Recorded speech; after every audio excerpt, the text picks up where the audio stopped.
So now we will move to category 2, which is just one example that I have, and that is Bible obsession. Actually, Quran translators, they're obsessed with the Bible. They always have the King James in their mind as they translate. So we see here the word حبا وأخرجنا منها حبا. Now they have it as grain. This is correct because this is the same grain that you make bread by. Right. Correct. Now what about here? حبة من خردل. All of a sudden it's a mustard seed, not a mustard grain. Why?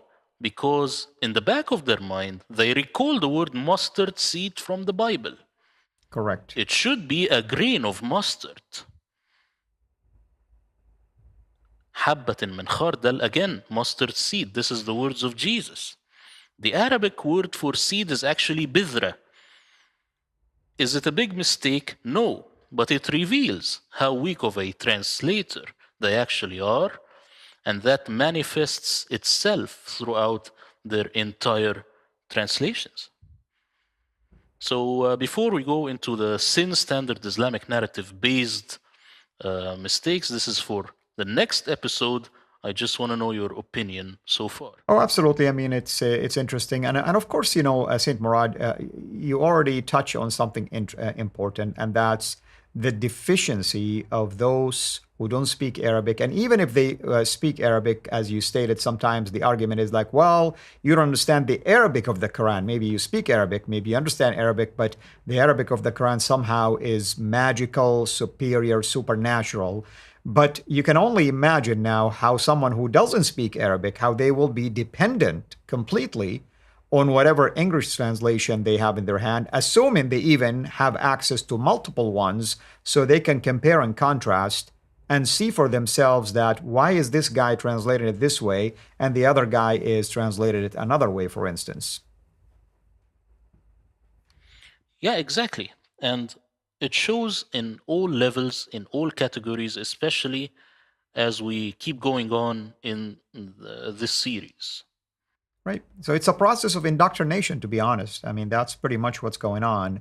And it's no wonder, and I don't know, of course, about you, but it's no wonder that when you're speaking sometimes to Western people who are interested in having a dialogue with Muslims and things like that, if they do not really understand some of these minutiae details that you just touched on, they end up falling into using whatever the Quran is telling them in English, and they use that as if it's an argument, that can fit the basically the dilemma that they're trying to share with a Muslim. But when in fact, if they know anything about some of these details, the problem is even deeper than they think, and they can have basically a different topic to discuss with the Muslim versus just sticking with whatever the Quran is saying. And they typically receive this pushback that, well, you don't speak Arabic, therefore Arabic is not your native language, and therefore you do not understand what the Quran is saying.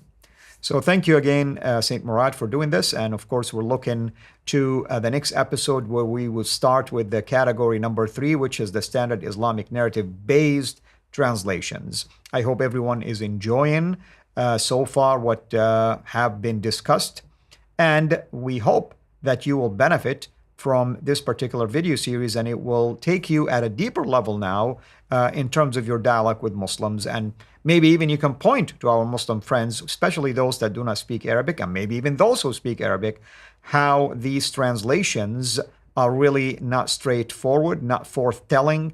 Rather, they are intended on manipulating meanings and sometimes doctrines as a result of this. Thank you again, St. Murad. Thank you everyone for watching. This is Al-Fadi. Until next episode, have a blessed day.